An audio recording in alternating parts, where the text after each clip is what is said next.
आदाब। मैं हूं सैयद आसिफ जाह और एक बार फिर ईमान न्यूज़ के साथ आप सबके हमरा मौजूद।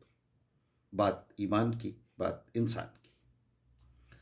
17 दिसंबर 1905 को पैदा होने वाला ये इंसान, ये शख्स शायद खुद भी नहीं जानता था कि एक दिन वो हिंदुस्तान की अदालत उज़्मा की कुर्सी पर बैठेगा और फिर इस मुल्क का कायम मकाम सदर ममलकत भी बनेगा। नाम मोहम्मद हिदायतुल्लाह, हिंदुस्तान के पहले मुसलमान चीफ जस्टिस और 2 बार हुकूमत हिंदुस्तान के एक्टिंग प्रेसिडेंट, यानी कायम मकाम सदर। लेकिन यह कहानी सिर्फ एक जज या एक वाइस प्रेसिडेंट की नहीं, बल्कि इस मुल्क के मुसलमानों की सोशल और पॉलिटिकल मौजूदगी का एक आईना भी है। हिदायतुल्लाह साहब का ताल्लुक एक पढ़े लिखे सियासी होशमंद मुस्लिम ख़ानदान से था। उनके वालिद खान बहादुर हाफिज़ मोहम्मद विलायतुल्लाह सेंट्रल प्रोविंस, यानी मध्य प्रदेश और छत्तीसगढ़ आज का जो है, उसके मोहम्मद विलायतुल्लाह साहब सेंट्रल प्रोविंसेस के एक बुलंद ओहदे के सरकारी मुलाजिम थे। घर में इल्म की इज्जत होती थी, कानून और इंसाफ की बातें होती थी, और ब्रिटिश राज के दौर में भी खुददारी और शऊर का माहौल जिंदा था, मौजूद था। हिदायतुल्लाह साहब ने अपनी शुरुआती तालीम नागपुर और रायपुर के इदारों में हासिल की और फिर वो इंग्लैंड चले गए, कैम्ब्रिज यूनिवर्सिटी में पढ़े और वहाँ से कानून में आला तालीम लेकर वापस लौटे। ये वो ज़माना था जब किसी हिंदुस्तानी, और वो भी एक मुस्लिम नौजवान का, कैम्ब्रिज में कानून पढ़ना अपने आप में एक सोशल स्टेटमेंट था। ये मैसेज था कि मुस्लिम मिडिल क्लास सिर्फ रिवायत की दुनिया में नहीं, बल्कि मॉडर्न एजुकेशन और मॉडर्न लॉ की दुनिया में भी अपनी जगह बना रहा है। आप वापस हिंदुस्तान आए और आकर हिदायतुल्लाह साहब ने वकालत की शुरुआत की, ब्रिटिश इंडिया के दौर में भी और फिर आज़ादी के बाद भी। उन्होंने अपने आप को एक सख्त लेकिन नर्म खूं और बेहद सलीकेमंद वकील के तौर पर साबित किया। फिर कुछ ही सालों में वो सेंट्रल प्रोविंसेस के हाई कोर्ट के जज मुकर्रर किए गए। कानून की बारीकियों पर उनकी पकड़, इंग्लिश और उर्दू दोनों जबानों में साफ वाज़ेह बात करना और किसी केस को महज टेक्निकल पॉइंट्स नहीं बल्कि इंसाफ और अदल के तराजू में तौलना, ये सब बातें थीं जो उन्हें दूसरों से अलग करती थी। धीरे धीरे उनका सफ़र सुप्रीम कोर्ट तक पहुंचा और 1968 में वो हिंदुस्तान के चीफ जस्टिस बने। चीफ जस्टिस ऑफ इंडिया के ओहदे पर वो फायज हुए और ये मुकाम हासिल करने वाले वो पहले मुसलमान थे।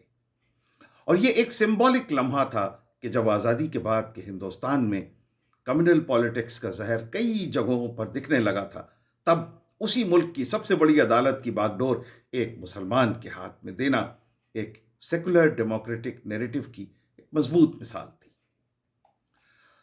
मगर यह भी हकीकत है कि उसी दौर में आम मुसलमान की सोशल हालत कमज़ोर ही रही। रोज़गार, तालीम और सियासी नुमाइंदगी, इन सभी मोर्चों पर वो पीछे धकेला जाता रहा।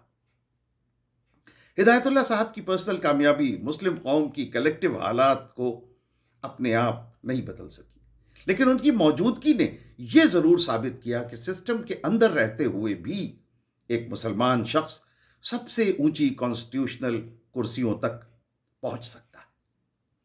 हिदायतुल्लाह का नाम ज़्यादातर लोग इस बात से भी जानते हैं कि वो हिंदुस्तान के पहले मुस्लिम एक्टिंग प्रेसिडेंट रहे। हकीकत यह है कि वो 2 बार एक्टिंग प्रेसिडेंट ऑफ इंडिया बने, जब मुल्क का इलेक्टेड प्रेसिडेंट या तो इंतकाल कर गए और या कुर्सी खाली हुई। कानूनी एतबार से वाइस प्रेसिडेंट की गैर मौजूदगी में एक्टिंग प्रेसिडेंट बनता है। हिदायतुल्लाह ने यह जिम्मेदारी पूरे एहतियात, पूरे तवाज़ुन और सियासी होशियारी से निभाई, मगर हमारे मुल्क के पॉलिटिकल सिस्टम ने उन्हें कभी फुल फ्लेजेड इलेक्टेड प्रेसिडेंट के तौर पर नहीं अपनाया। एक मुसलमान, एक लीगल माइंड, सेकुलर इमेज, साफ सुथरी शख्सियत, बेदाग मुस्तकबिल, फिर भी उन्हें सिर्फ एक्टिंग प्रेसिडेंट की हद तक रोक देना, ये सवाल एक मुस्लिम नज़रिए से भी उठता है कि क्या ये महज इत्तेफाक था या सियासी साजिशों का एक ऐसा नाजुक खेल जिसमें मुसलमान को सिंबल तो दिए जाते हैं, पावर बहुत कम दी जाती है। हिदायतुल्लाह साहब ने खुद इन सवालों पर ज़्यादा शोर नहीं मचाया। उनकी फितरत कॉन्फ्लिक्ट से ज़्यादा इंस्टीट्यूशनल बिल्डिंग की थी। वो इंस्टीट्यूशंस को मजबूत करने में यकीन रखते थे, चाहे वो सुप्रीम कोर्ट हो या वाइस प्रेसिडेंट का दफ्तर हो या फिर यूनिवर्सिटी ग्रांट कमीशन जैसे तालीमी इदारे हों। 1979 से 1984 तक हिदायतुल्लाह हिंदुस्तान के छठे वाइस प्रेसिडेंट रहे।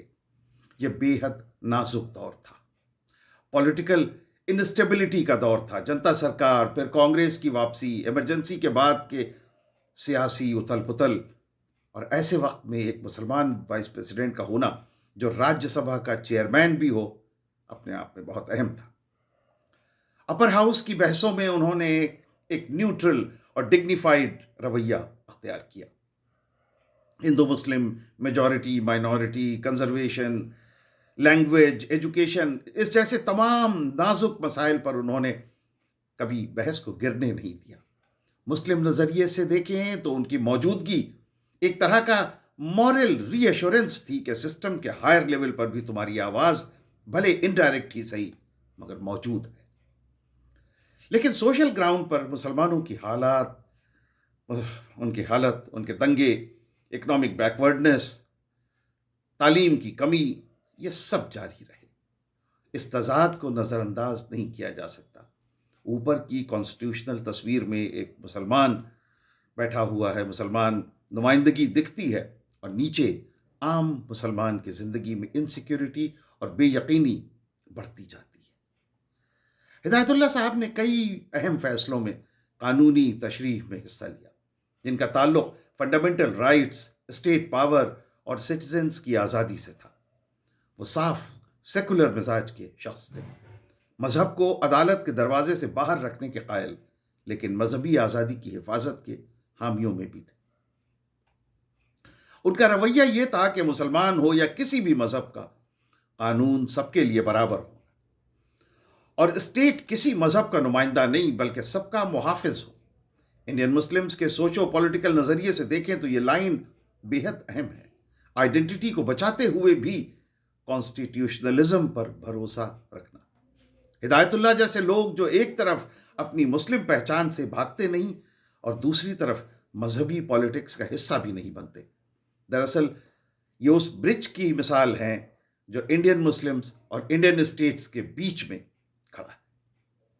18 सितंबर 1992 1992 को मोहम्मद हिदायतुल्लाह ने इस दुनिया से अलविदा कह दिया। अपने पीछे वो ओहदों की फहरिस्त छोड़कर नहीं गए। Chief justice, acting president, vice president, बल्कि एक नैरेटिव छोड़ के गए। मुसलमान सिर्फ आइडेंटिटी पॉलिटिक्स का हिस्सा नहीं है बल्कि इस मुल्क के डेमोक्रेटिक और लीगल ढांचे के तामीरकार भी हो सकते हैं। आज मुल्क में जब मुस्लिम समाज में सिटीजनशिप, लॉयल्टी और आइडेंटिटी पर सवाल उठाए जाते हैं, तब हिदायतुल्लाह की जिंदगी एक चुप मगर बहुत बुलंद आवाज है, जवाब है। वो न स्ट्रीट पॉलिटिक्स के शोर का हिस्सा थे, न टीवी डिबेट के तमाशे का। उनकी जंग अदालत, कानून और तालीम की दुनिया में थी, और वहीं उन्होंने अपना नाम नक्श कर दिया। उनकी दास्तान में शायद वो ड्रामेटिक मोड़ नहीं जो किसी फिल्म की कहानी में होता है, लेकिन एक गहरी, ऑलमोस्ट एजी सच्चाई जरूर है।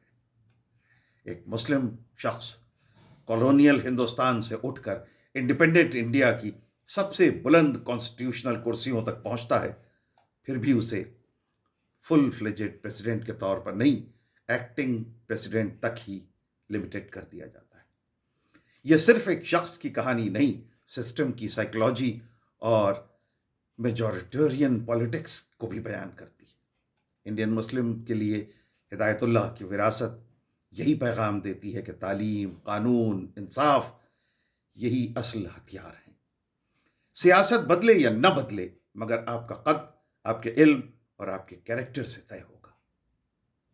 ہدایت اللہ صاحب کی اللہ مغفرت کرے، ان دعاؤں کے ساتھ آج کا یہ ویڈیو میں یہی ختم کرتا ہوں۔ ایمان نیوز کے ساتھ اپنی محبتوں کا سلسلہ بدستور جاری رکھیے، ہمارے چینل کو سبسکرائب کیجیے، ہمارے ویڈیوز کو لائک کیجیے، شیئر کیجیے، فارورڈ کیجیے، اور اپنی باتیں، اپنے خیالات، اپنے تاثرات کمنٹس کے ذریعے ہم تک ضرور پہنچائیے۔ بہت بہت شکریہ۔ خدا حافظ۔